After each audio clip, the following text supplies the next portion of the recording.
This is Christina Michelle from Gougeway, and you're listening to The New Scene.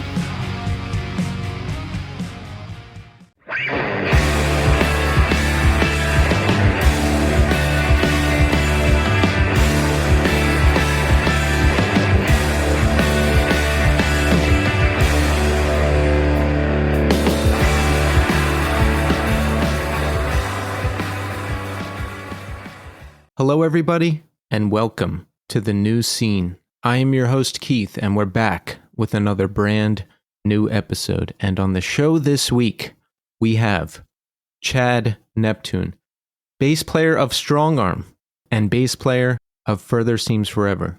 Now, Strongarm is one of the first hardcore bands I got into when I discovered this music. I discovered them and Shai Hulud right around the same time. Classic band, The Advent of a Miracle, a classic LP, and quickly after Strongarm disbanded, Chad and the rest of the guys formed Further Seems Forever. Another classic in my mind. I still remember when their debut LP, The Moon Is Down, first came out. I still remember hearing that song, The Moon Is Down, for the first time, and it was just amazing. And they continued to release excellent music over the years. The follow-up LP, How to Start a Fire, introduced their new vocalist, Jason Gleason. And the LP after that, Hide Nothing, featured the late, great John Bunch of Sensefield on vocals. And sadly, John is not with us anymore, but his voice lives on in this record, which, if you have not heard it before, I really recommend that you go back and listen to it because it's a classic. I didn't give it a fair shake when it first came out because, I don't know, I was just distracted listening to other stuff, post-rock, post-hardcore, whatever. I was young at the time, and I was pretty close-minded, except for the 10 bands I was listening to at the time. But Hide Nothing, you really need to check out if you have not heard it. The pre-order for the Hide Nothing reissue is up on Iodine Recordings right now, so make sure you pick that up if you haven't yet. And the ship date on that is December 20th, 2024. Now, during this conversation with Chad, there is some mistaken talk where it is mentioned that the record is out now. It is not out now. The pre-order is up now. The ship date is December 20th. So make sure you pre-order that and pick it up. And look, this conversation with Chad is great. We cover everything. The Chris Carrabba era, the Jason Gleason era, the John Bunch era, what the band is up to now, everything. So stay tuned for that. But first, I need to ask you for Apple Podcast reviews. We are up to 284. We just need 16 more, so 16 of you with an iPhone out there somewhere. If you have not rated the show yet, open up the podcast app on your iPhone, search The New Scene, scroll down a bit, hit that 5-star button, and submit. It's very easy. It doesn't take long. And you can write a review too. If you write a review, I'll read it at the end of the show, and we have a couple new ones, which I will read at the end of this episode. So let's wrap that up before the end of the year. We just need 16 more, and I want to get it done by December. Also, you can follow me on social media platforms at New Scene Pod. Make sure you subscribe to our main and Clips YouTube channels. We've got shirts for sale at Death Wish Inc., and you can always email me at newscenepod@iodinerecords.com. And don't forget to support Iodine Recordings. 6 going on 7, Heartbreak Scott Backbeat, is back on vinyl. It was originally released on Some Records in 1999 and produced by Brian McTernan at Salad Days Studio. This album is being presented on a limited edition vinyl pressing with all new artwork, and it's been remastered by the legendary Jack Shirley at the Atomic Garden. You can stream the record right now, and you can pre-order at iodinerecordings.com. The street date for this record is February 5th, and I highly recommend you check this one out. It has not been on Spotify. It's been kind of hard to find, and it's back. So listen to it and buy a copy. Shai Hulud, Just Can't Hate Enough, is available to order right now via Iodine Recordings. This is their last release, and it features 4 new songs and 4 cover songs. Piebald, We Are the Only Friends We Have, is on vinyl for the first time in 20 years. Most of the variants are sold out. There's a couple label exclusive variants out there still. Use that Google search engine, find them, and get them because they're not going to last. Pick up this classic. Head to iodinerecordings.com, subscribe to the newsletter. You'll find out about all the vinyl drops before everybody else, and follow them on Instagram at Iodine Recordings. And don't forget to support our sponsor for the month of November, Equal Vision Records, a legendary label we all know and love. Everybody has been on the label. Everybody is on the label. Hot Water Music, Bane, Yellow Card, Armor for Sleep, Common Sage, Coheed and Cambria, This Day Forward, you name it. They've been on Equal Vision. And here's some updates from the label. Common Sage, Closer To, is out this week. It comes out on November 22nd, and you definitely want to hear this one. They'll be playing 4 shows out west with Reggie and the Full Effect in December, so if you live out there, go see them. And make sure you pick up this record. Armor for Sleep just announced the 20th anniversary tour for What to Do When You Are Dead. The tour kicks off March 6th in Boston, and it's hitting all the major cities in the US, and there's VIP tour packages to go along with it. You can get exclusive access to the band. You can get exclusive merch as well. So go get your tickets right now. Hot Water Music and Quicksand just released a split EP, and I love it. We've got a new song from each band. Hot Water Music covers Quicksand, and Quicksand covers Hot Water Music. Bane, the remixed, remastered 25th anniversary edition of It All Comes Down to This, is out right now. It's been completely remixed by Brian McTernan. It's a classic. I love it. You love it. Go pick it up. Coliseum, the remixed, remastered 20th anniversary edition of the band's self-titled album, is out this week on November 21st. It's been remixed by Ryan Patterson of the band, and they're touring Europe in November and December. And Shutdown has a new EP coming out January 17th. It's called By Your Side. The single and video for their first single, By Your Side, is out right now, so go check it out. For more information, head to equalvision.com, and you can follow them on Instagram at equalvision. Okay, so check back in with me after the conversation with Chad. We'll check in. I've got a couple new Spotify comments, YouTube comments. I've got 2 new reviews. I'll tell you everything that's going on with me, but right now, we are going to speak to Chad Neptune of Strongarm and Further Seems Forever. Enjoy. All right, we are here now with Chad Neptune. Chad, welcome to the show. Hey, Keith. Thanks. Thanks for having me. Yes, Chad, I'm excited to have you here. I mean, you've done a lot over the years. Strongarm, Further Seems Forever. You just told me that you're talking to me on a gaming headset, so I'm probably going to want to talk to you about that at some point. But listen, we'll get to all that. But first, Chad, I want to ask you, how are you doing today? I'm doing all right today. Yeah, I mean, it's nice down here in Florida. The weather's starting to get a little bit cooler, starting to get some relief. I know it sounds small talky, but it's actually really exciting for me.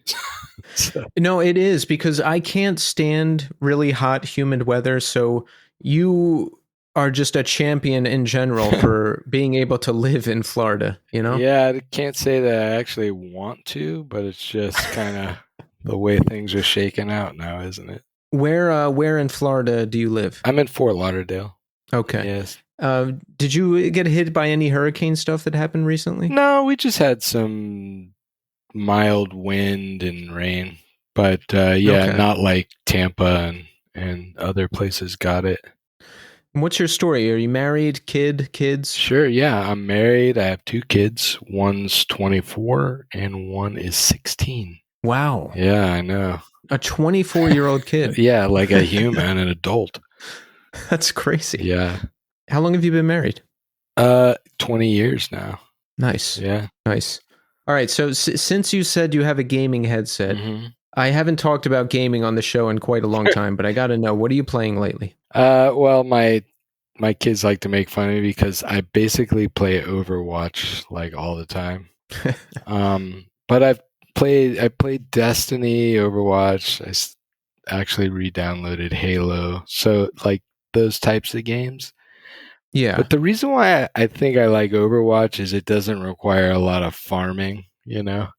Yeah, I don't want to do that. If I'm playing a game these days, I want to get in and get out. Like I was heavy into gaming Over the pandemic again, I was like a big time Warzone player. Oh yeah. See, I love that, but I'm terrible. Like I Yeah. have like potato thumbs. Yeah, I was on controller, then I switched to mouse and key. I got like really into it, but I don't even play it anymore because it's just too much.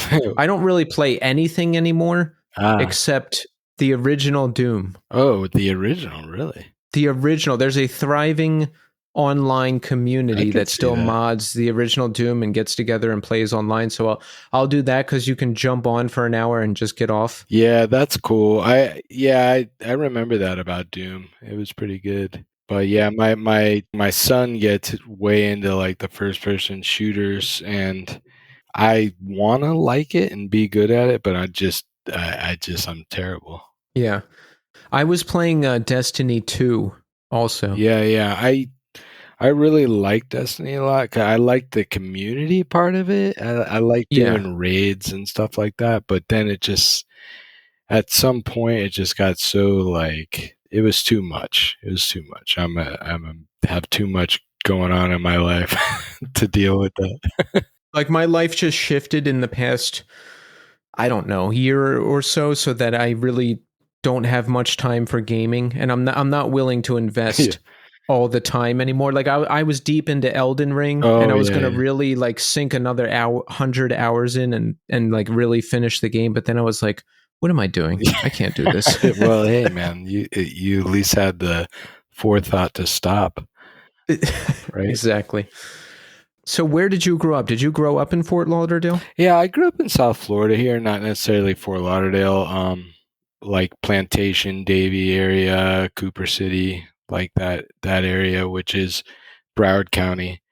I spent a couple of years in high school out in outside Dallas in a town called Rockwall. My dad had a job that moved there, so spent a little bit of time there. But aside from that, mostly South Florida. I was actually born in Colorado, but moved to Florida when I was like 3 years old. I see. Yeah. Your parents wanted to move there? Well, my parents got divorced, and my mom ended up moving to Florida where her parents lived, my grandparents. Okay. As most New Yorkers, they retired in Florida. So yeah, my parents are New Yorkers and somehow ended up in Colorado. How about your history with music? Is something you've always been interested in? You know, it's interesting. I mean, you kind of hear like a lot of people's story, like they get interested in music from their parents or their like siblings and things like that. But my parents were pretty lame with their music choices, and I actually didn't find it till maybe middle school, just going into middle school or something like that. I just loved hip hop. Like it was new at the time, pretty much like Run DMC, like that kind of stuff. Just like I loved it. You know, it seemed a little dangerous. It seemed counterculture, and I just that's kind of what got me into music, really. Nice. Yeah, same here.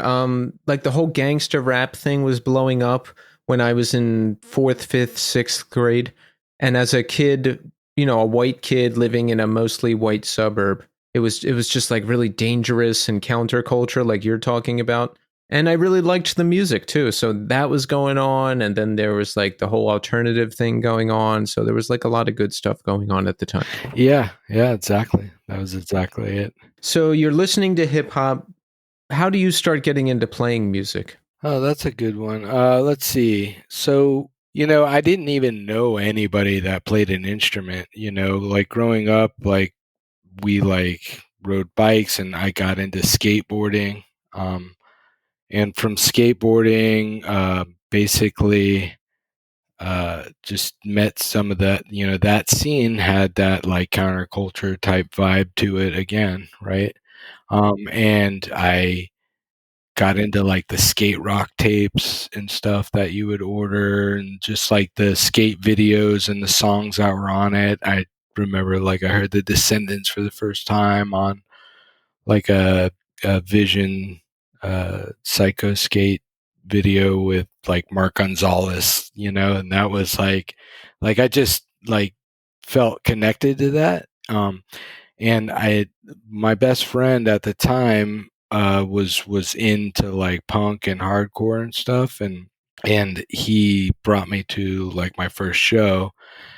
But when you ask about like what got me into music, like playing music, it was that for the first time it kind of seemed accessible. It wasn't like, oh, you had to be like Jimi Hendrix in order to like play a guitar in a band. Like you could just, anyone could pick up a instrument and learn it and like play in a band and play, like express themselves in that way. You didn't have to be like the prodigy per se, and that never really dawned on me, Me either, until I went to my first hardcore shows and then I saw my friends playing. One guy or a couple guys showed me how easy it is to read tablature, and you kind of plunk around on a bass or guitar and you're like, oh, like this isn't impossible. It's something I can do. Yeah, no, I mean, that was exactly it, Yeah. And so I mean, that's how I think for my birthday, I asked my grandpa if he, would, help buy me a bass, and just got like a cheap Fender. I was into like playing, and I felt like the bass was the easiest to learn. Yeah. But I also kind of liked how it was kind of the unsung hero, like the underdog. So, so that's kind of what drew me to that, first off. Yeah. See, I did it because I thought guitar would be too hard. Yeah, no, that was exactly it too. So I was like bass. And then do you know the hardcore band Endeavor? Mm-hmm. Yeah, so I looked in there. I really liked that guy's bass sound. So I looked in the insert of Constructive Semantics, and there's a picture of the guy playing a Fender bass. Yeah. So I got like a Mexican Fender P bass. Yep, exactly. And I still use those to this day. Yeah, they're not bad. I think they not like the only one, but they're in the rotation. Yeah. What are they called? Like player series or something now? So I forget, but something like that. Yeah.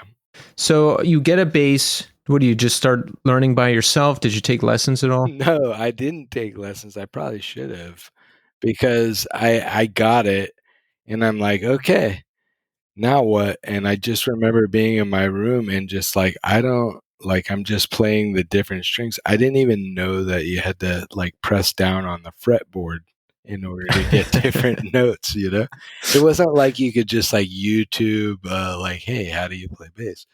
So, and like, then I had a friend that he's like, no, man, you got to like press down. And I was like, oh, and it blew my mind.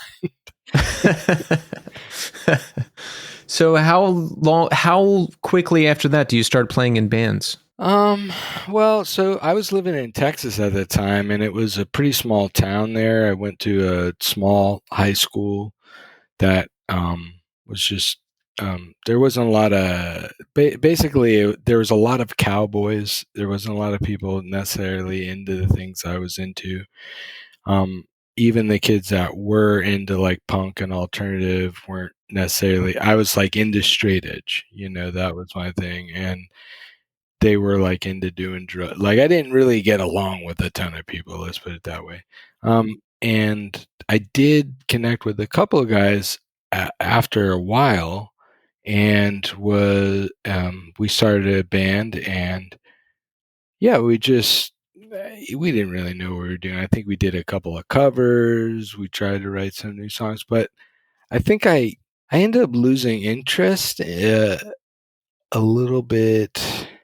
Probably, I don't know, time kind of, it's hard to like quantify that time period because, a day seemed like a month back then. But yeah, I got more into skating. I had a friend that had moved there that was like more into skating. So I kind of got more into skating and kind of dropped doing the band thing for a while. Just because, I just wasn't feeling it. I didn't really have this like, it was like something to do. I didn't feel like it was like something I had to do. Like I have to get this music out of me at that time. You know what I'm saying? Yeah. Like some people Yeah. do. It was just like, oh, it'd be cool to do this thing. It was more like hobbyish, I guess.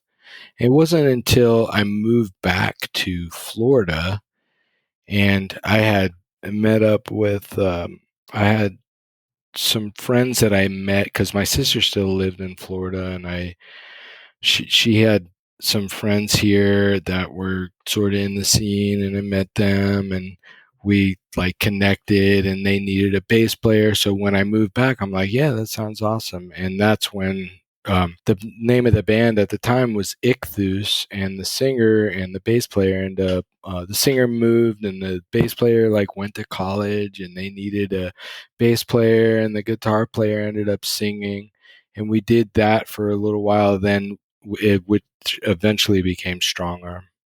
Wow. So first band essentially becomes Strongarm. Yeah, pretty much the first band. Yeah, I mean because. That's like striking gold right away. Well, I don't know about that. You tell that to my bank account. No, I'm just joking. Well, I mean, just in terms of being in a good band out of the gate. Well, man, we were not good out of the gate. We had a lot of years to get over the bad. I mean, right. We had a lot of like embarrassing songs, but you know, you figure it out. But I think for us, like the big thing is it was just like an excuse to hang out, and we just loved hanging out, and that was our thing. And like the band was like almost secondary.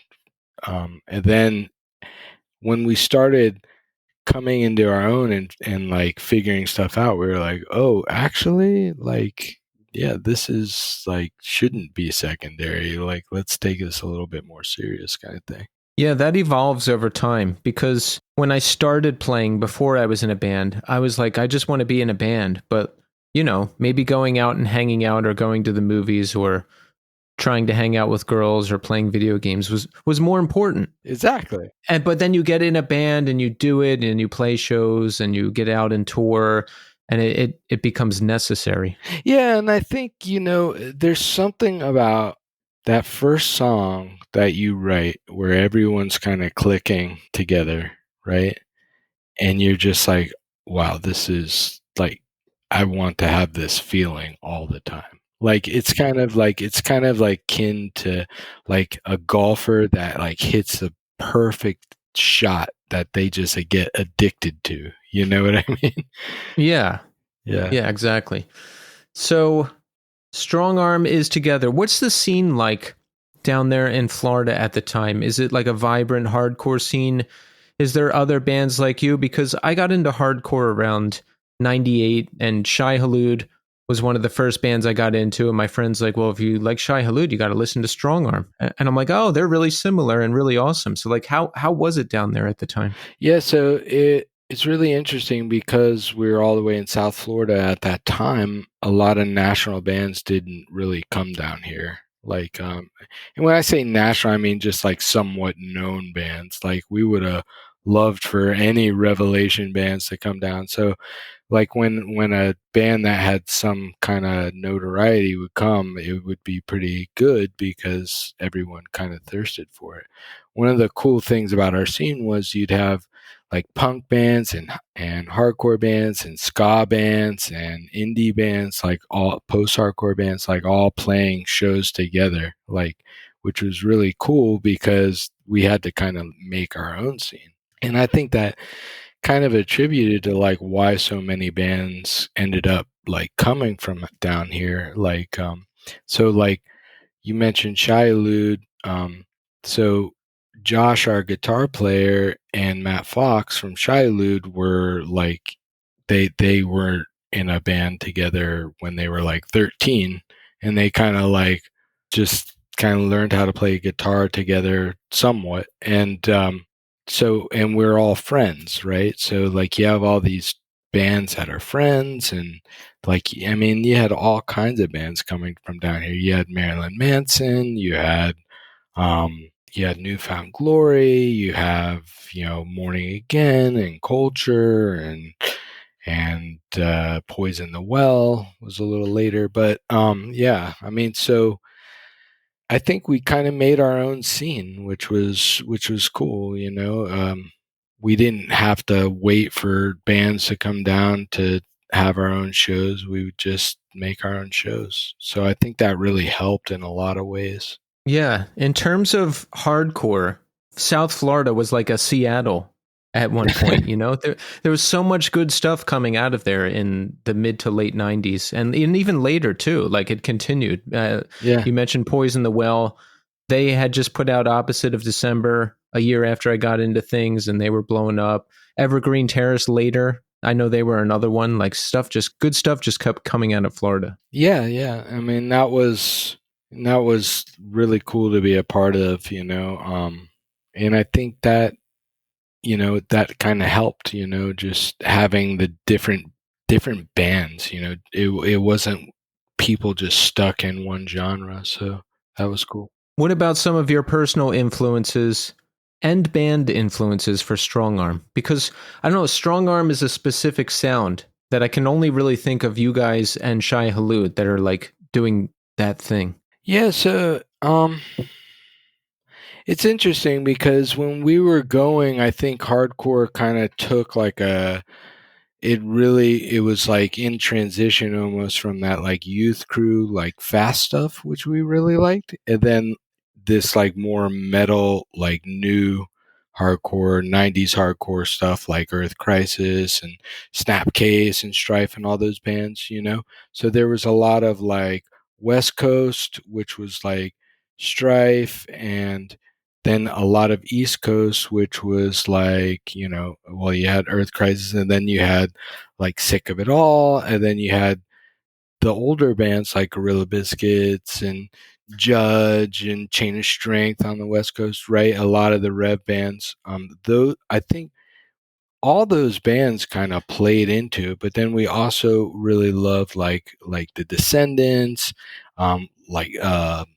Peg Boy a lot, and like obviously Fugazi, and then the Minor Threat and a lot of DC stuff. I think we were very just like caught in the middle of like a changing of the guards kind of thing, right? So where did that sound kind of come from? Well, a lot of it comes from our guitar player Josh, who I think every band has like that guy that kind of sets the tone in their band, right? And he was that guy. Like he just, the way he thinks about music was very different than any of us, and I think just was very unique, So yeah, a lot of that comes from him. So Strongarm continues on. What did you just play locally in Florida? How much touring did that band do? How far did you get out? Not a lot of tour. I mean, we were in high school at the time, so it was always like either in the summer or the winter that we would get out of the state. But what we did do is we played a lot like within the state, like, so that was kind of the hard thing about South Florida is it takes you like 6 hours just to get out of our state, and then you're just like in Georgia or Alabama, right? Right. So didn't really have a lot of options for weekends, but we would end up like playing Tampa like a lot. Like there was a club there called The Refuge, who like Under Oath was like started out playing at that club, like. And there were a lot of bands that came from there, but it seemed like at one time we were playing at the Refuge like every other weekend. It seemed like, but ultimately, it's really we just played anywhere that we could, anytime we could. A lot of bands in South Florida, like there would be a local show, and you just show up and say, "Hey, can we play a couple of songs?" Okay, that was a very normal thing. Yeah, so it was a lot of that. And then like in the winter, we did a tour with Tension, which is another great South Florida hardcore band. And we I think we went up as far as Detroit, and we probably played 4 shows, but it seemed like so long. Anyway, and then we did like a couple of summers. We would go and play like Cornerstone Fest in Illinois, and then we actually made it all the way out to Seattle and California. Oh, really? Yeah, I think we did. This is like one of my favorite tours of all time. It was us, it was Shai-Hulud and Zao. It was like their first tour, Zao. And Shai-Hulud, I think, didn't even have like their record out yet. And we like played 5 shows. I think we played in Georgia, we played in Cleveland, and then all the way to Seattle, California, Arizona, and home. Like that was it. But there was so much time in between the shows. We actually like did cool stuff. Like we camped out in the Badlands. We had no money, but we just like made it. It was just super fun. Like went to Mount Rushmore, did the Redwoods, and actually one of the fun things is Chad Gilbert from Newfound, who we call Little Chad just because he's younger than me, but he was singing for Shai-Hulud at the time, and he took a lot of photos and like did of that, and he does a fanzine now called Get Well Soon, and he's actually writing about that tour in the next one coming out. So I'm nice. interested, but that specifically was like one of the best memories I've had. Like it was just a lot of fun. That sounds like so much fun. Friends. Yeah. Literally just your friends just going across the country, right? Yeah. Did you like try to play any shows while crossing the entire country? Like roll up to a club and be like, "Hey, can we play?" No. That would have had too much forethought. But we also had a weird thing because it's like we would book these and kind of out of the back of Maximum Rock and Roll, I would just call promoters and like fanzines, like whoever, right? But a lot of people didn't want to touch us because we were Christians, so they were just like, "What? Okay, no," Yeah. So I mean, we dealt with that a little bit, but there was a lot of promoters that were really accommodating, and it was cool. How old are you while you're in that band? Let's say around the time Advent of a Miracle comes out. I think I was 18, maybe. That young? Yeah, I was a senior in high school, maybe 1 year removed from high school. So like 19, something like that. Yeah, because that came out in 98, I think, right? Yeah. Yeah. What is your life like around that time? Like, did you have plans to go to college or do anything? Did you think about the future at all? Or were you just playing shows and that was it? I just wanted to play shows and do music in some capacity, after high school. But the thing is, we were playing hardcore music. There was no false pretense of like, hey, you could actually make a career doing this. So we just were like, oh, whatever gets us to the next show kind of thing. Or that was my mindset. I think that, when I graduated high school, I didn't know what I wanted to do. I thought I wanted to be an audio engineer or producer. I went to the Art Institute of Fort Lauderdale for a year or so. And realized that I actually really would hate just recording other people's music, So, so I didn't pursue that and just, kind of wherever the wind blew, Yeah, for better or worse, I need to make something that's like mine. I can't just work on other people's shit. Yeah. Do you do a lot of producing? I mean, I do this podcast, which there's a team behind it, but I record it and I piece it together and I make a lot of the content. And I've always done bands. Over the years. So I think that's like now I'm kind of getting into this thing where, because I don't know if you have a family or have kids or anything, Nothing. Yeah. So, I mean, when you get into that part of your life, you're like, it's so time consuming. You're like, that's all you're thinking about. And me personally, I feel there's a lot of responsibility there. So I kind of put myself on the back burner, I would say. But now that they're kind of getting older, my wife's really encouraging me to like, hey, you gotta like do something for yourself. So I don't know what that looks like. I know that I feel like really fortunate to have this band where we can just do stuff every once in a while, but I think I want to be a little bit more creative. Mm-hmm. So I don't know. So Strongarm continues until about 98, right? Yeah. Advent of a Miracle, that also comes out in 98? Yeah. I think. Okay, so that was the first record on Solid State, right? Yeah. Yep, it was. Yeah. How were things with the band around then? I mean, I think of that as a classic. I still go back to that one sometimes, but how was it at the time? Was the band okay? Were people receptive to it? You know, it's interesting. Like, yeah, I mean, they were to a certain, you know, as much as a Christian hardcore band could be, people could be receptive to it, you know? I think one of the cool things about like the Christian scene at that time was there was a lot. So I'm from a Jewish background. Like I was born and raised in a Jewish family. Like I did not grow up like as a Christian or in the church or anything like that. But there's a lot of kids out there that were forced to listen to just Christian music. Like parents would not let them listen to like anything that even sounds evil, right?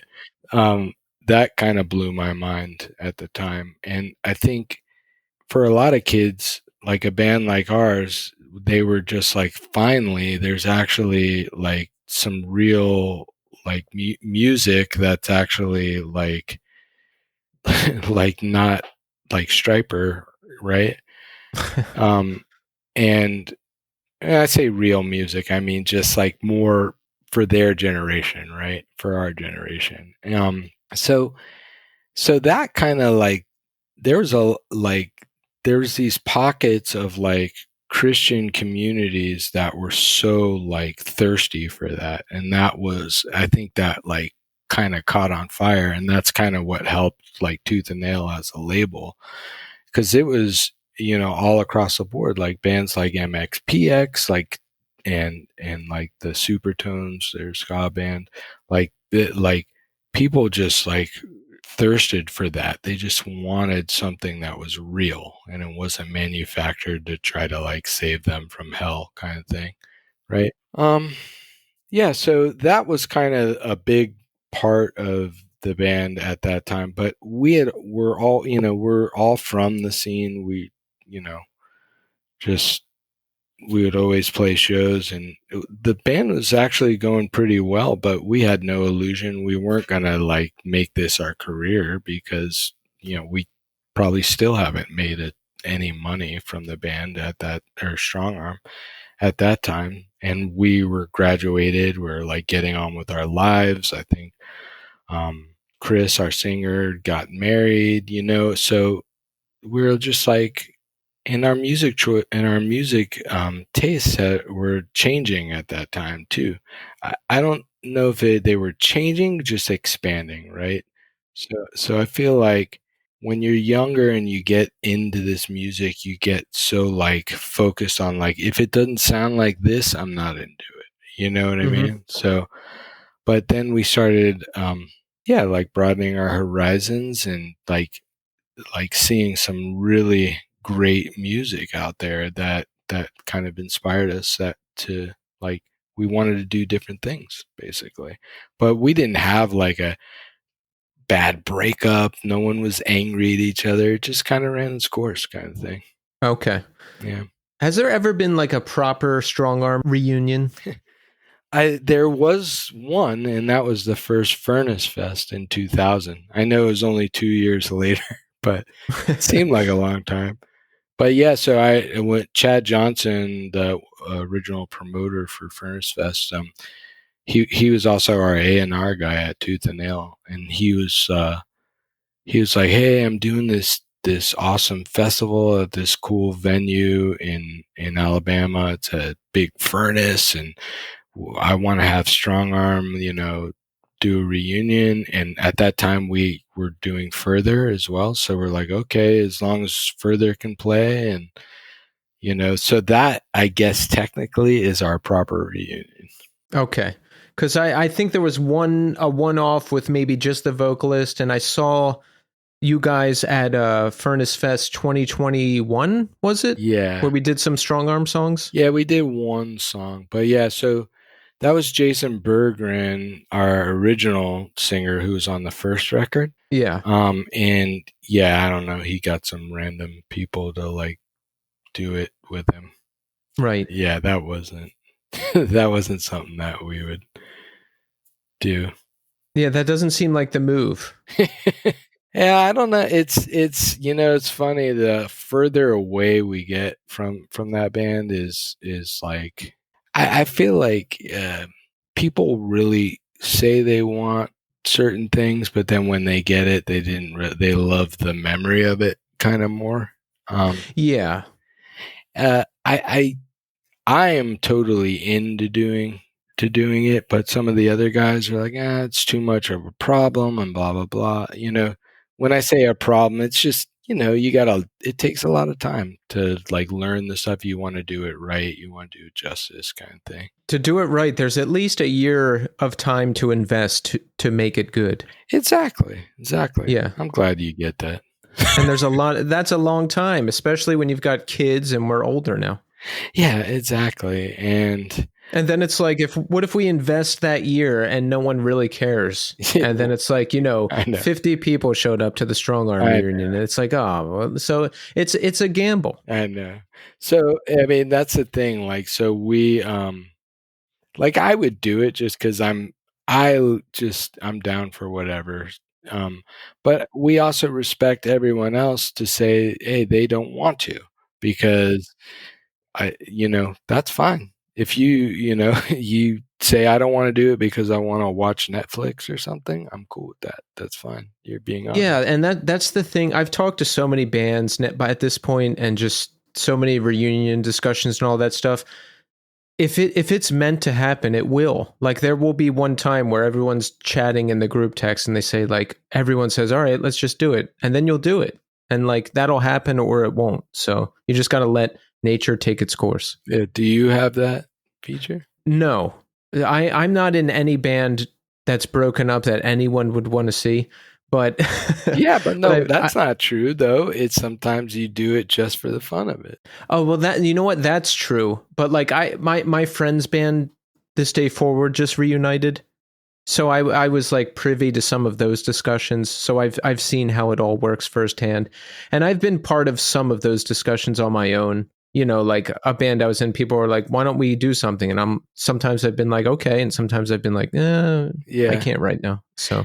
Yeah. So, I mean, and then you mentioned that like we basically did one song at the end of a Further set at Furnace Fest that year. And just like a lot of people were asking for like Strongarm, but we weren't going to do it. So we just thought, hey, it'd be fun to like cover it. And we had the singer from that band, Beloved, Joe Mustaine, do it. And, it was fun. It wasn't, I don't think we played it the greatest, but whatever. It was still fun. It was still awesome. Yeah, thanks. So shortly after Strongarm breaks up, we start to get Further Seems Forever together, right? Yeah. It's the remaining members of Strongarm, and we bring in Chris Carrabba as the original vocalist. Yeah. And what changed? I mean, I guess our music taste changed. We wanted to do something not hardcore. Like, tell us about it from your perspective. Yes.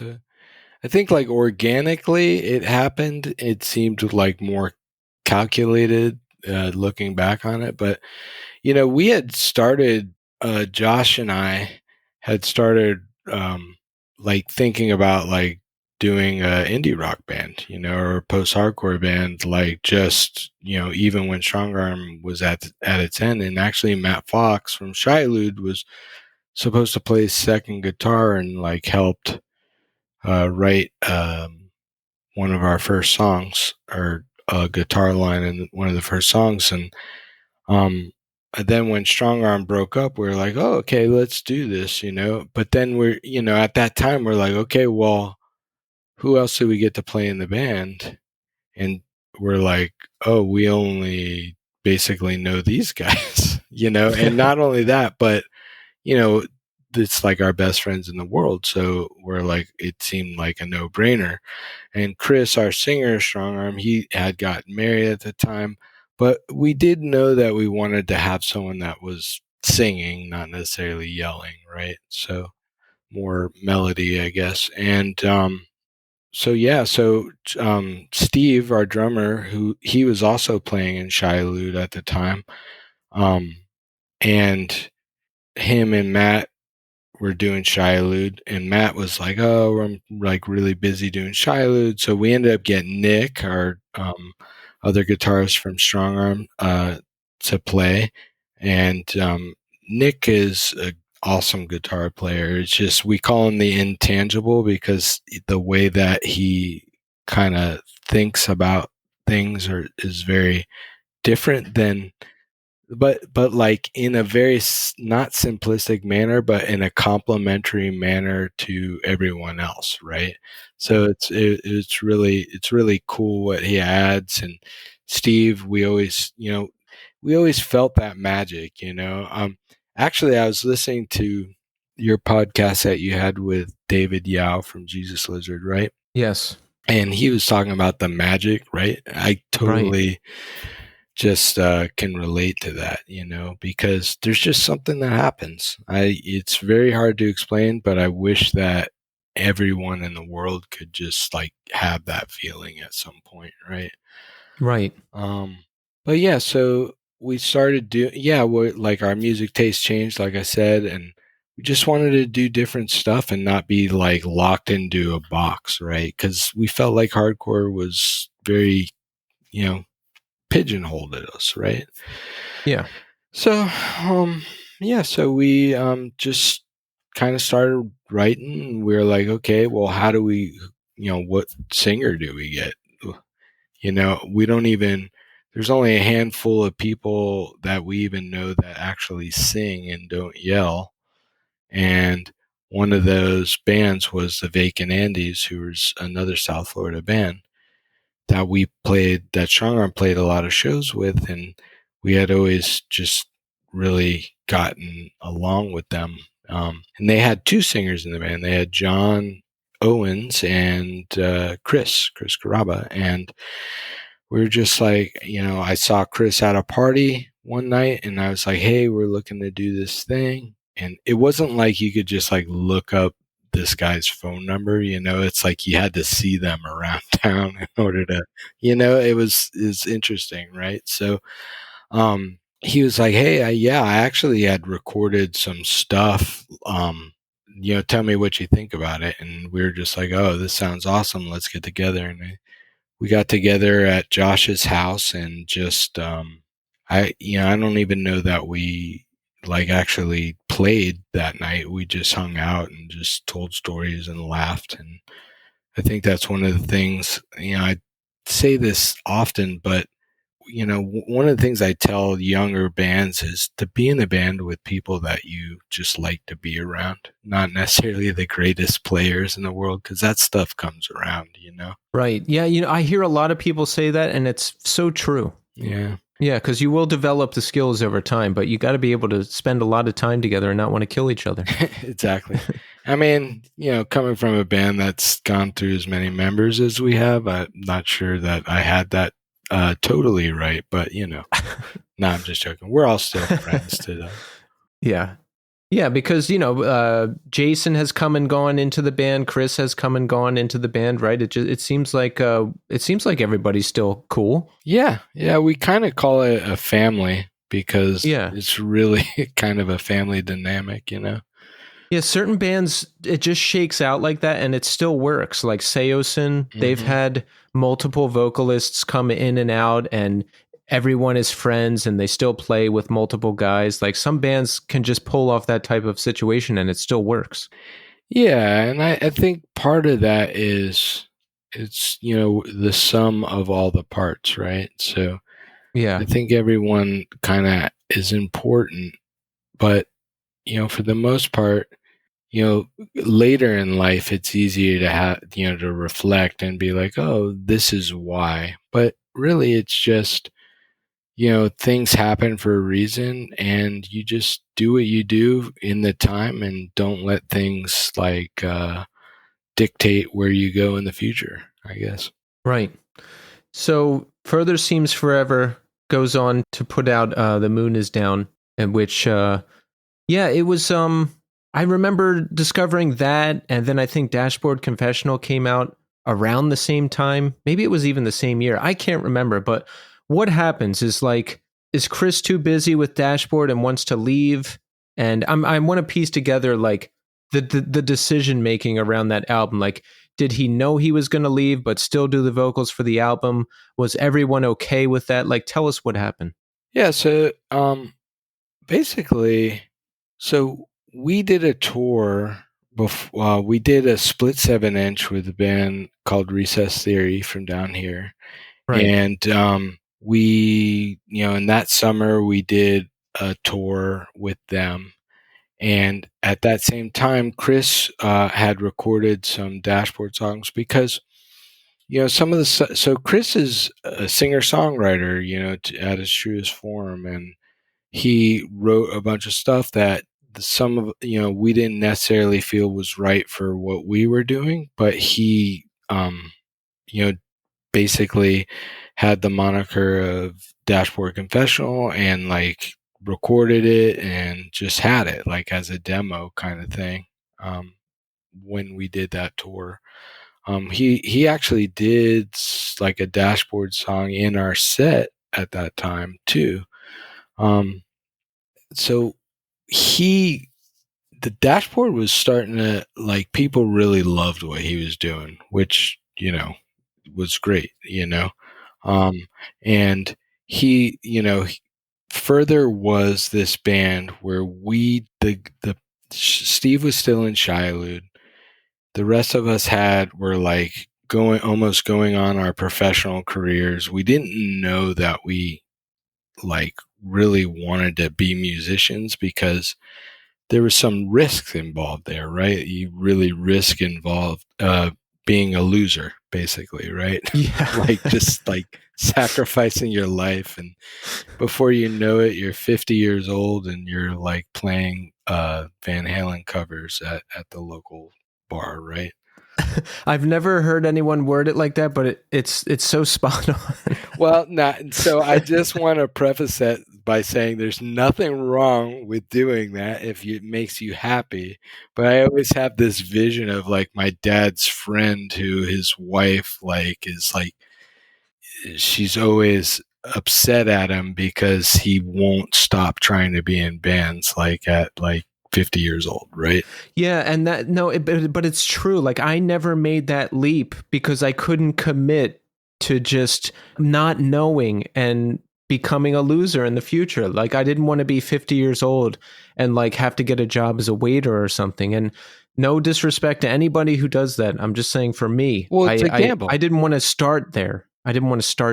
Yeah, but the difference is at the end of that, you're like, wow, I wish I actually risked a little bit more, right? Yeah, because then I was 30 years old, working an office job that I hated, flying all over the country, Yep. hating it. And I was like, I could be flying all over the country in a band I hate instead of this piece of shit office job. So the grass is always greener. Yeah, so we're sort of half in, half out as far as that goes, But Chris was always 100% in and like very passionate about it, right? So, at a certain point, he kind of read the room and was just like, hey, and Dashboard like caught on like wildfire. Like it was crazy how big it got so quick in the scene, right? And then even more than the scene, right? Yeah. So, he kind of had this decision like, hey, am I going to like wait for these guys to be ready or am I going to do my thing? Right. And we had written The Moon Is Down. we had recorded all the parts, but he hadn't recorded his vocals yet. And basically, before he was going to go in to do the vocals, he was like, hey, I'm going to just do Dashboard full time, basically. And, it was a bummer to us because, you feel like, hey, your girlfriend just broke up with you kind of thing. But we understood at the same time. So basically he decided to, hey, we came this far, let's just finish this record. He finished the vocals and that was it. And actually the last show we played was that Furnace Fest show where Strongarm did that reunion. Yeah, that was the last show before he left to do Dashboard full time. I think Dashboard actually played that too. And so he left. We're like, okay, now what? We're just working our normal jobs and doing our thing. And we're like, well, I still want to make music. We all still wanted to make music. Okay, so do we start a new band? No, I mean, this band is sort of new. Why would we start a new band? This is like the internal conversation, right? So we were just like, oh, let's try to find another singer, and that was difficult at that time because it wasn't like you could just like go online and like find people and listen to singers and like take submissions over the internet. There was no like MP3s. Like the internet was young. Like you could like email, but you couldn't like actually send a file, So you couldn't just jump on a computer and record it like today. Exactly. So I think on our website we said, hey, we're going to looking for a new singer, and we got submissions, just cassette tapes, we had a couple of people that we tried out, and we had Jason. We met Jason through a label owner for Dead Droid Records, who his band, Jason's old band Affinity, was on. And he was like, hey, I think you should listen to this guy. And he sent us a demo, and we liked it, and he flew out, and we jammed out, and there was something there. And just, that he was a bit younger than us at the time, but he had a lot of passion. He was willing to just like, he like moved down the next week. He was like 19 years old, fresh out of high school, and just moved down to South Florida, like on a whim with these random guys. And, I think something happened to me in between that time. I lost my job, just got laid off. My girlfriend had broken up with me. I was like pretty much depressed. Like, what am I going to do? And Chad Gilbert, little Chad, from Newfound, like he was like, hey, listen, come out with us, do merch, and, hang out, and you could work doing merch. Right. So I did that, and that was just as they started blowing up on MTV blow up. And it really just like ignited something in me where I felt like, again, hey, we could really do this, like I think that the music that we were writing is really good, and I think that there's something to this, and I think that we could do it. So I'm going to give myself like a 5-year window and just go full out. So we all kind of committed to that at that time, except for Josh was like, hey, I cannot go on the road. He got married. And we were like, okay, so we basically got a fill-in guitar player who we've had fill-in guitar players for Josh like ever since that day, basically.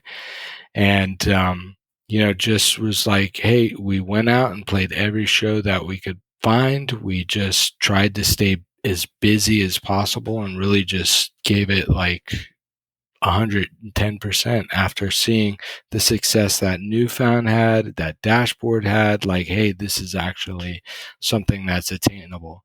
And we weren't really doing it for, I don't want to like misjudge, like we weren't doing it for success. We just wanted to be able to do it as a career, like, and not have to like work a 9-to-5 job, because just love playing music, you know? Jason ends up joining the band.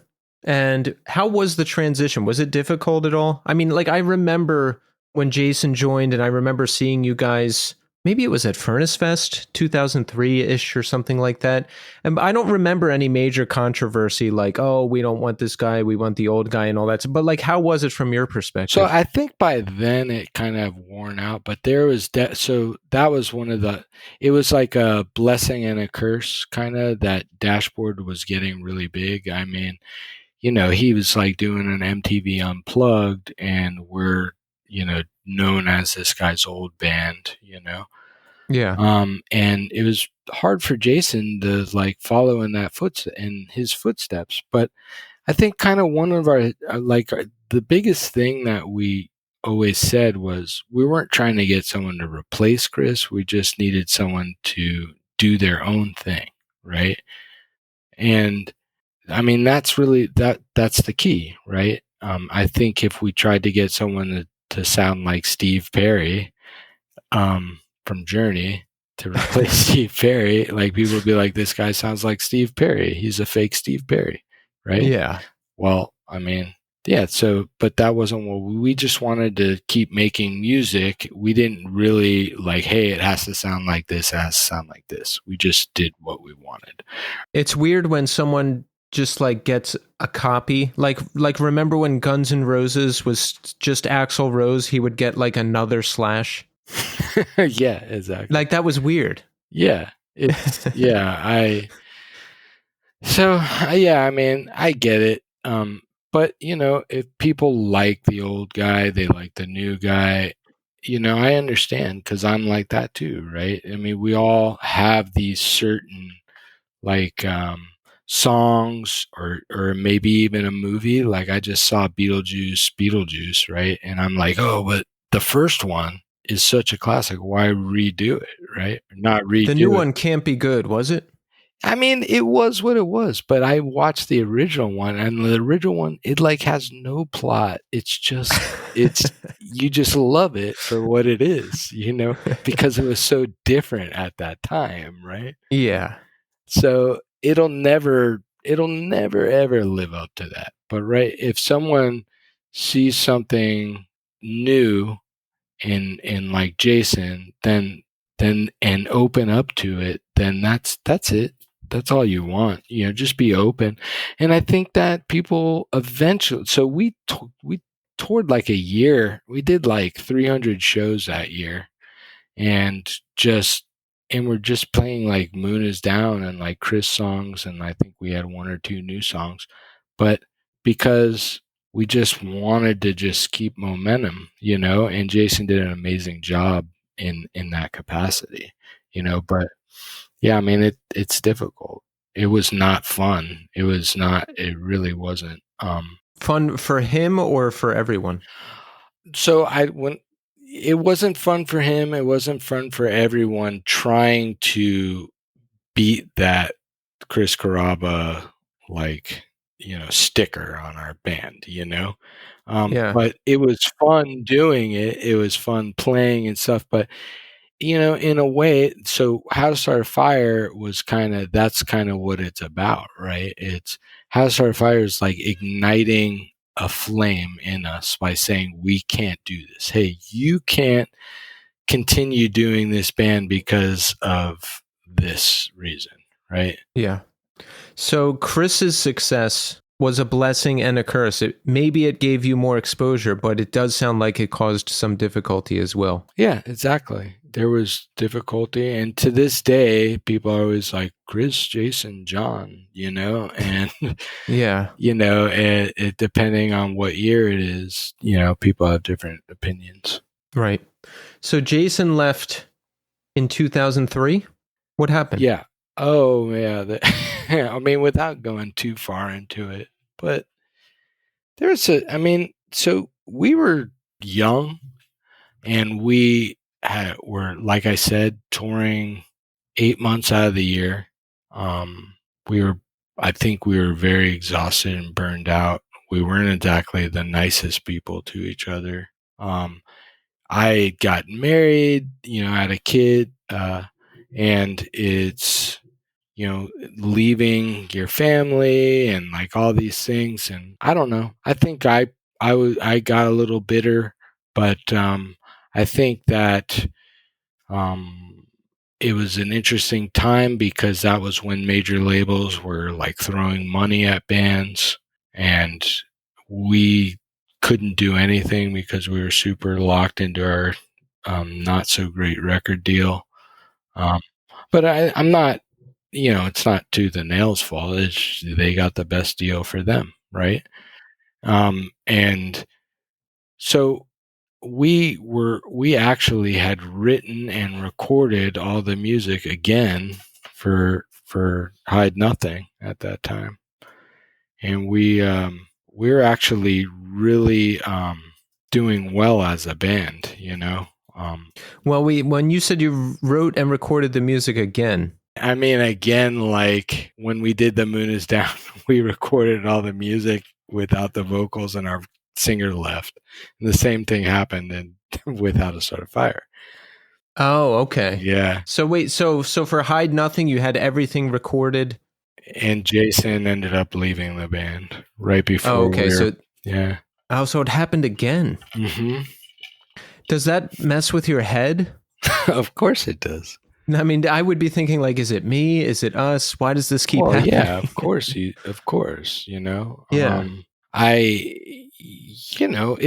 It's everybody, right? But, look, it was an interesting time in the music industry. Like, at that time, you really, like, felt like you could break it and be like a big band and like actually have like a career that would span decades, they were just like, and so I think Jason, like we had a manager at the time that was like saying a lot of things to Jason. This is probably a little bit too far into it than needs to be said, but there's just, you have so many competing priorities, and then you have people's personalities, and it just didn't end well, and Jason just basically ended up leaving, and we had all these songs written.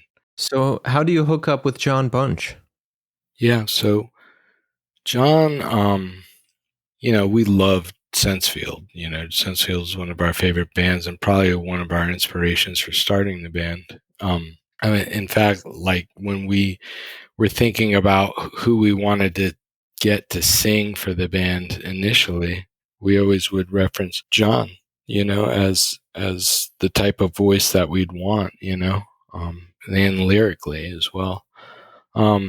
So we had our tour manager was Sensefield's tour manager, and we had a couple of friends in common, including Chris. We actually asked Chris, "Hey, do you want to just do this record and we'll call it a day?" Kind of thing. And he was, really wanted to do it, but he couldn't do it because of many reasons. But he did suggest John, and he was either the first or the second person to suggest John, because Sensefield was actually had just split at that time. And for us, it was kind of a no-brainer, because I don't think we had the appetite to do the like hard work that we did when Jason joined. We needed someone who can just like step in and just go. You know what I mean?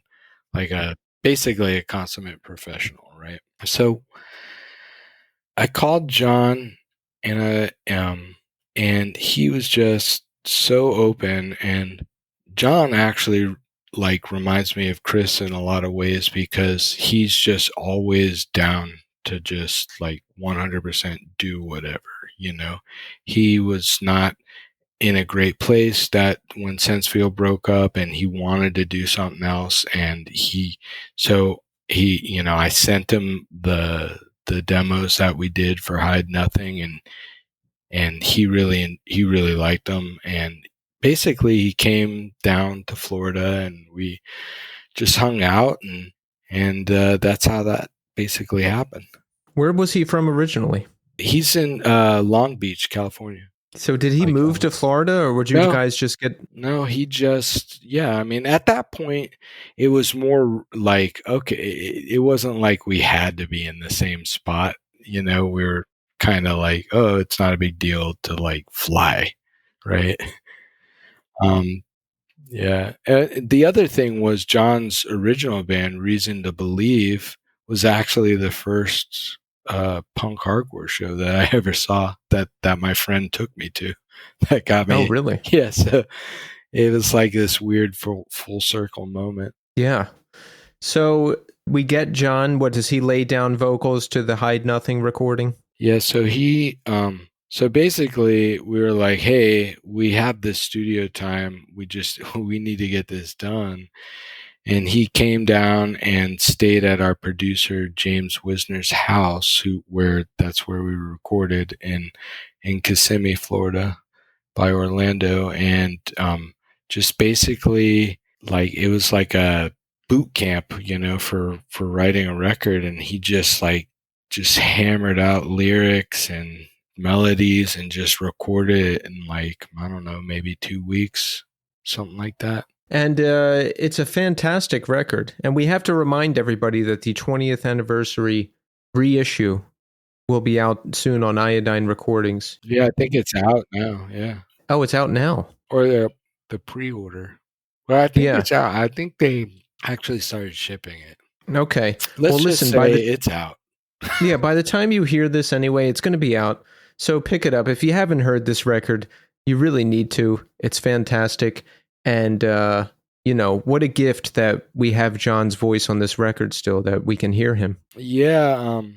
It was really weird as we were coming up to the 20th anniversary on this, because one, it was sort of our last record before like a very long hiatus before we did Penny Black. And Hide Nothing is one of those records, like, when it first came out, people were just like, it wasn't what they wanted. They wanted a young emo, like, kid with dyed black hair to, like, sing songs that were going to make them cry, Yeah. It's a very generalized statement, but it wasn't necessarily the most well received. But I think as time went on, like, people definitely love that record a lot more, and they definitely talk about it a lot more than they did. Yeah, and that makes sense, because around that time I sort of dipped out of the music and wasn't paying as much of attention until closer to 2010, So it's one I missed initially too, but in later years I listened to it again and I'm like, this is amazing. Thanks. I really appreciate that.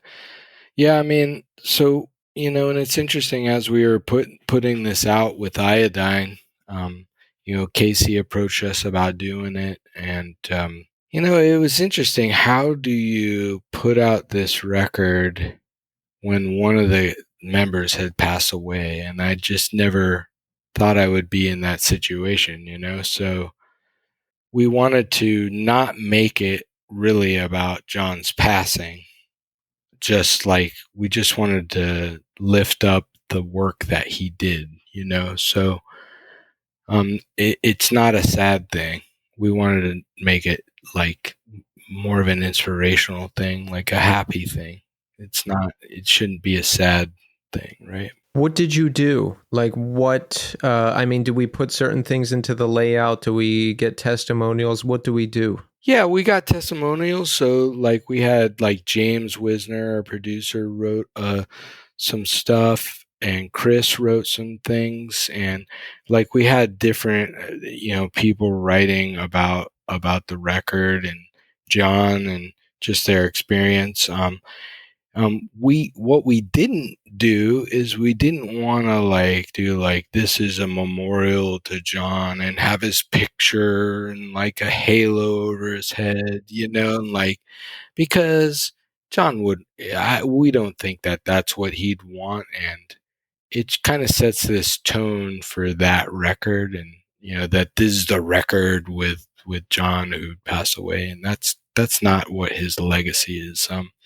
John was, I know when people pass away, you always hear sort of the best about them, right? Like, oh, this person never had a bad word to say about anyone. But John really, it was almost kind of mind blowing to me about wherever we were, John would make friends, new friends with people, and take time to listen to people's stories, no matter what walk of life they're from, and it was kind of a testimonial to the type of person that he was, Wow.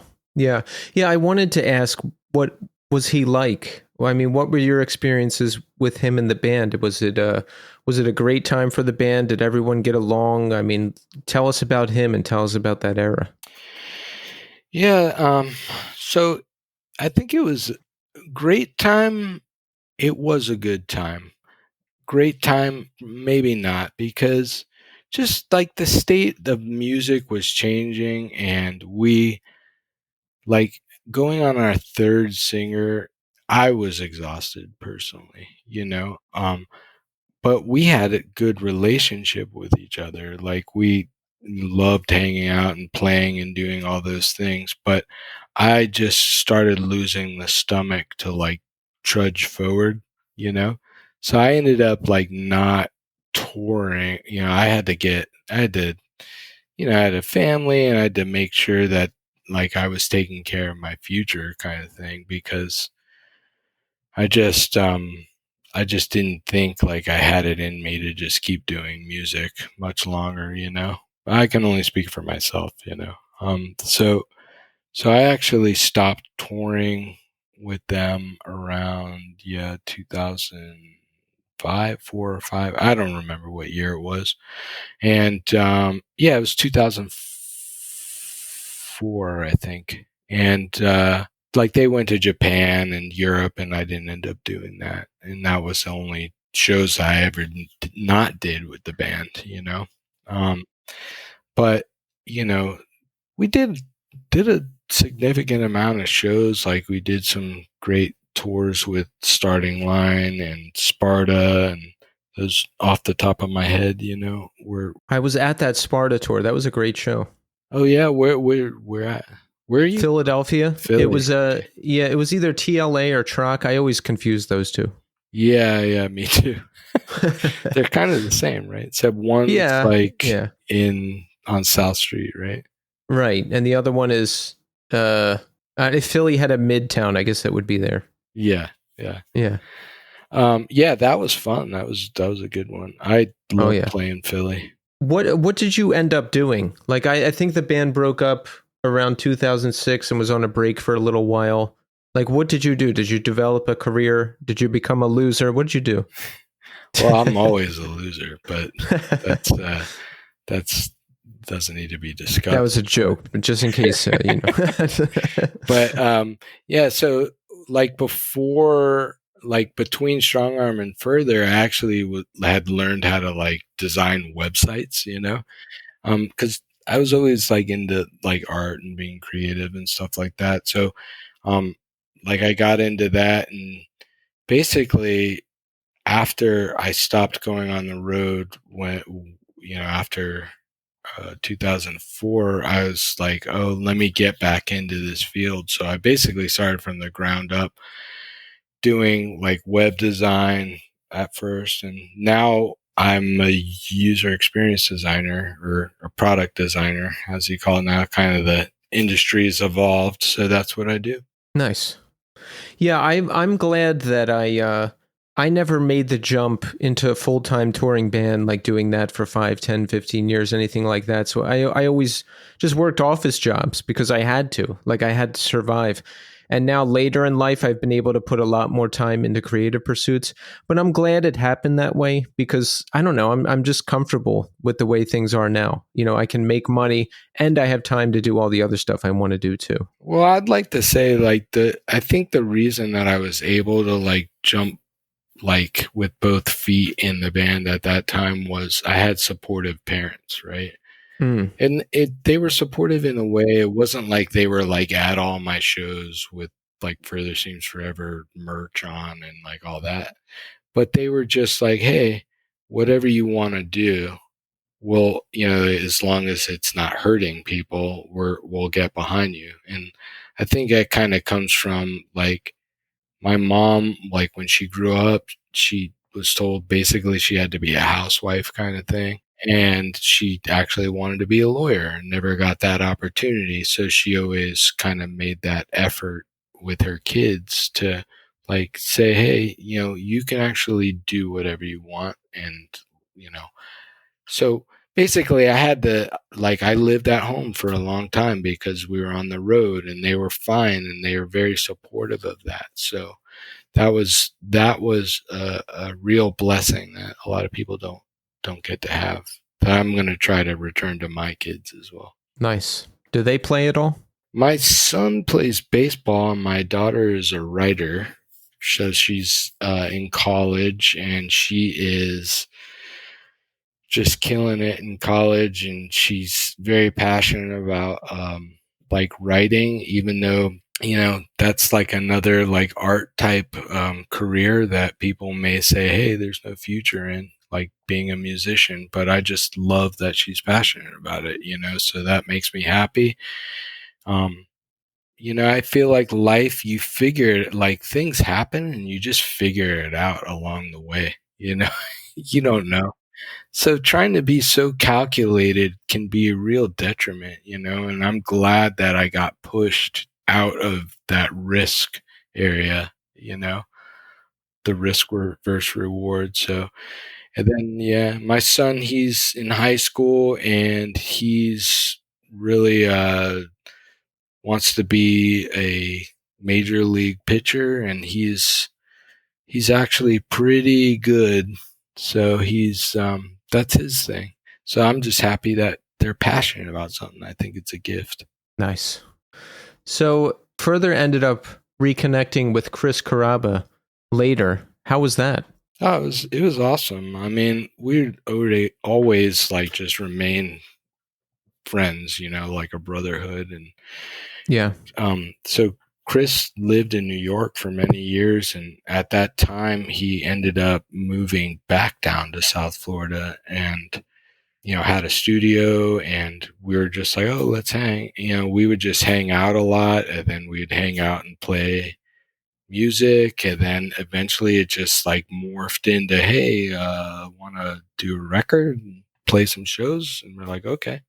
And that's basically how it happened. It was over a couple of years, and even today it's we almost have two bands where we have Chris lineup and the Jason lineup, and it might have been the John lineup if John didn't pass away, so it's it's kind of interesting in that regard. And good that it can work both ways, right? Yeah, I think it is. I think so, because sometimes people just won't accept a change in a band and it just doesn't work. But if you can have two lineups and people are happy with both, or both have an audience, I think that's a good thing. Yeah, I mean, honestly, I don't even think about it in those terms. I'm just whoever can do it. So Chris is super busy. I mean, he's still busy with Dashboard, so his availability is limited. So when we get offers to do stuff, it's hey, can you do stuff? No. And then it's oh, Jason, can you do stuff? No. Okay, well then we can't do stuff. Or, hey, yeah, I can. Okay, cool. Or Steve might be no, I can't do it. Okay, cool. Basically we're just no pressure. We're all adults. We don't have any timelines. We don't have to do things to put food on our table. We just do this because we actually love it and have fun doing it. Right. That's the way it should be, you know? Yeah, I mean, sometimes you kind of lose that, and it when you're doing it, you so like I talked a lot about, hey, I want to do this as a career, but then when you start doing it as a career, there's this pressure about like having to do things, and that pressure, I feel like, makes the art suffer in a lot of ways. Inevitably, for most bands, people are going to end up leaving, especially if it's done as a career. And the more people that leave, the more I just wouldn't want to do it, because eventually you're just going to be surrounded by people who aren't your friends anymore. It's just like people who join the band, and they might be cool, like, and it might be all fine on that regard, but I don't know if my band just switched all members, I would probably be like, wait, why am I still doing this? Yeah, I mean, so with us, it kind of happened slowly. Yeah. But yeah, of course there's that, I mean, we kind of got into a spot where basically we have 4 guys, like with the Jason lineup, which is me and Steve and Derek and Jason, right? And then we have a fill-in guitar player always for that lineup. We've had the same guy for a while, Josh Diaz. But and then with the Chris lineup, we have Josh, Nick, me, Steve, and Chris, the original guys, and that will always be the original lineup because it is the original lineup. We won't get like substitute guys for that lineup because it just doesn't really make sense. So what do we have coming up? We have Hide Nothing, the 20th anniversary reissue on vinyl. It's out. We want people to pick that up, right? Yeah, please. What about shows and future plans? Yeah, by the time this airs, we'll most likely be done with most of the shows for this year. But yeah, so we're playing Orlando. It's a pre-Fest show. Fest is in Gainesville, and we're going to play Fest and Tampa as well. And that's basically it. And we did further. We did Furnace Fest. I was going to say Further Fest. Yeah, we did Furnace Fest pre-show for the fest a couple weeks ago. That was awesome. But yeah, I mean, we just kind of go with the flow. We don't really. The nice thing about not being an active band is we don't have to think too hard about marketing and perfect times of year. We just do it when we can. So that's it. All right. So the future will hold more, and we will wait for it, Chad. Yeah. Thank you. Appreciate it. Well, Chad, I've been listening to you in various bands since I got into this music, and I enjoy everything you've done. I'm looking forward to more, and I just want to say thank you so much for coming on the show. Awesome, Keith. Thanks for having me. I appreciate it.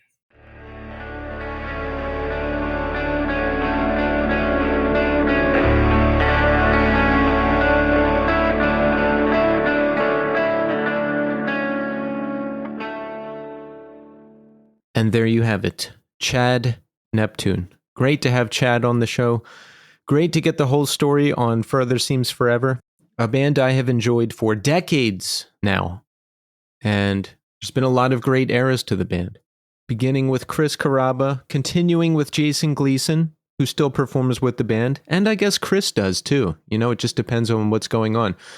But the John Bunch era, definitely a special one as well. I've been listening to Light Up Ahead, that song, over and over again. What a song, and what a record Hide Nothing is.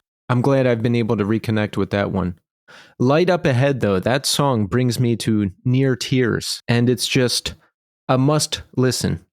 So if you haven't checked out Hide Nothing, make sure you do it. So awesome conversation. Thank you so much, Chad, for coming on the show. So let's check in. How are we doing? I am doing okay. It's been a weird couple weeks, but I'm working on band stuff again right now, and that makes me happy. When I'm working on band stuff, I'm happy. When I'm not working on band stuff, I'm not happy. And the band I'm talking about, of course, is my band Memory Entry. We're getting the vinyl release ready.